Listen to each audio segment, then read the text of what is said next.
Every couple's video you've ever seen has two happy, joyful people, hand in hand on the beach, wandering the globe in loving bliss. But is it really that way? Really?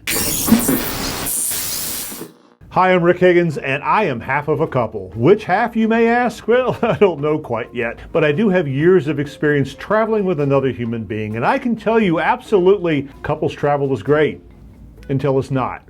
It's a little of both, actually. Back home, each of you probably leaves the house each weekday morning, you go to your separate jobs for 8 hours or so, and then you come back together to embrace your coupledom. Alone time, even if it's at the office, is a large part of your daily life.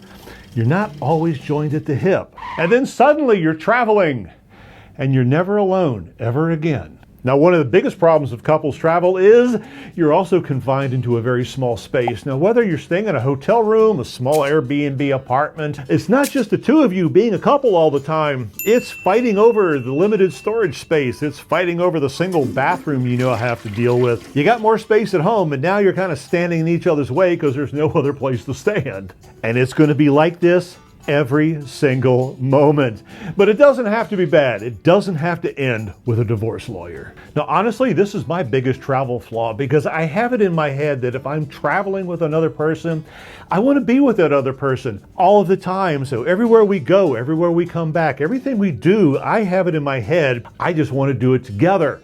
And that's not healthy. It is completely unhealthy. And as we get more into this video, you're going to hear some sad tales of me being unhealthy. Look, each of you needs to go off on your own periodically, completely separate directions, at least every few days, and enjoy the hell out of your alone time. Go make new friends, explore, and never look back. Now, here's the thing I keep telling myself, and my girlfriend Nikki keeps telling me as well. This is actually a good thing because when you come back from your day of solo exploring and your partner theirs, you get to discuss what you saw, what you felt, what you heard, what you smelled. You get to discuss everything, and you get to see what your partner did through their eyes, through their experiences and words. It doubles your travel time in a way because now the two of you went off and did separate things. You came back together, and you're still able to enjoy it together, all while saving your relationship, because you got to take a little break from each other.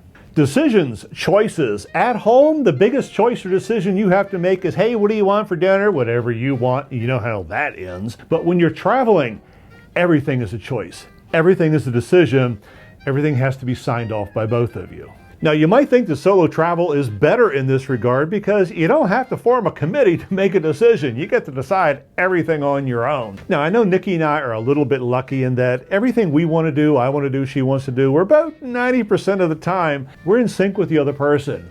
It's just when that other 1%, 10%, you can tell my math is doing really well, when that comes along, that's when you got to make decisions about your decisions. Because honestly, do you really want to spend your precious travel time arguing instead of experiencing?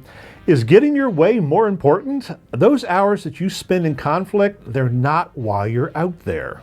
So let me regale you with a story of me not following this advice in Barcelona, Spain. Now, one night, Nikki wanted to stay in, and I really wanted to get out. I wanted to go to a place called the Harlem Jazz Club, listen to music, have a few adult beverages, and we couldn't agree on that.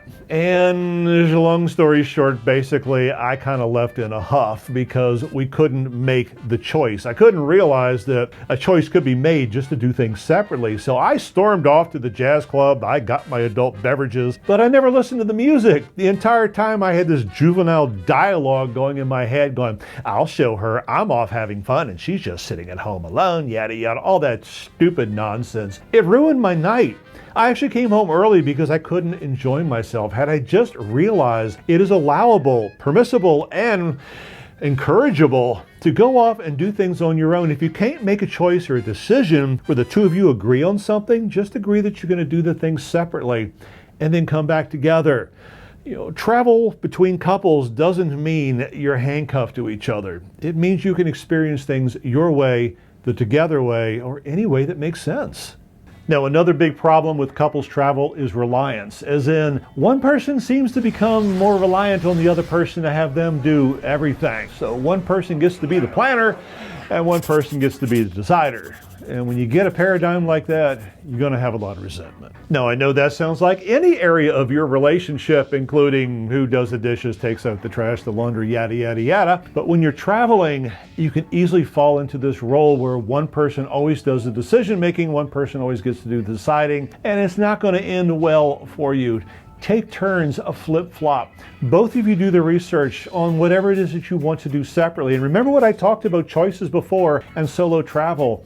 If you're trying to decide something, if you're coming up with an idea to do something, and you don't want to do it together, you came up with it, you can still do it on your own. But the important part is that you can't have just one person doing it all, because that is the one sure way to ruin travel. Now, we're kind of lucky, Nikki and I, in that we both go off and we find separate things to do. We're just kind of learning how to manage it when we don't agree on those things. But if you're traveling long term, like we tend to do, it's easier to pack that time in. If you're traveling short term for a few weeks or so, it might be a little more difficult. But just regardless, make sure that one person isn't doing all the work and the other person isn't just sitting back and enjoying the ride. So, is couples travel better than solo travel? Well, it's not a contest.